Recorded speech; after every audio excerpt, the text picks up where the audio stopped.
গাইছ এটা বস্তু চাবা হা মানে ট্ৰেডিঙত কেনেকুৱা মিষ্টেক হয় আৰু মিষ্টেকত কি কেনেকৈ লছ হয় এইটো চাবা আজি লছ হৈছে কেনেকৈ সেইটো কাৰণে মই এক্সপ্লেইন কৰিব বিচাৰিছোঁ যে তোমালোকৰ লছটো নহওক এনেকুৱা চিটুৱেশ্যনত এতিয়া ফাৰ্ষ্ট অফ অল মই এই যিটো এৰিয়া বনাই থৈছোঁ এই এৰিয়াটো মোৰ টাৰ্গেট আছিলে এইটো থকাৰ পিছতো মোৰ লছ হোৱাৰ কাৰণটো হৈছে কি মই এণ্ট্ৰি লৈছিলোঁ এইখিনি জেগাত মোৰ এণ্ট্ৰি আছিলে এণ্ট্ৰি লোৱাৰ পিছত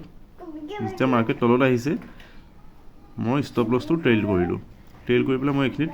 মোৰ ষ্টপ লছ ৰাখি দিলোঁ তাৰপিছত মোৰ ষ্টপ লছটো গৈ পেলাই ষ্টপ লছ হিট হৈছে দেন মাৰ্কেট পূৰা তলত আহিছে একজেক্ট এইখিনি জেগাত মাৰ্কেট কনচলেশ্যন চলিছে এতিয়া মোৰ এইখিনি জেগাত মাইণ্ডছেটটো বৰবাদ হৈ গ'ল চ' এনেকুৱা যেতিয়া হয় যেতিয়া ষ্টপ লছ গুচি যায় নেক্সট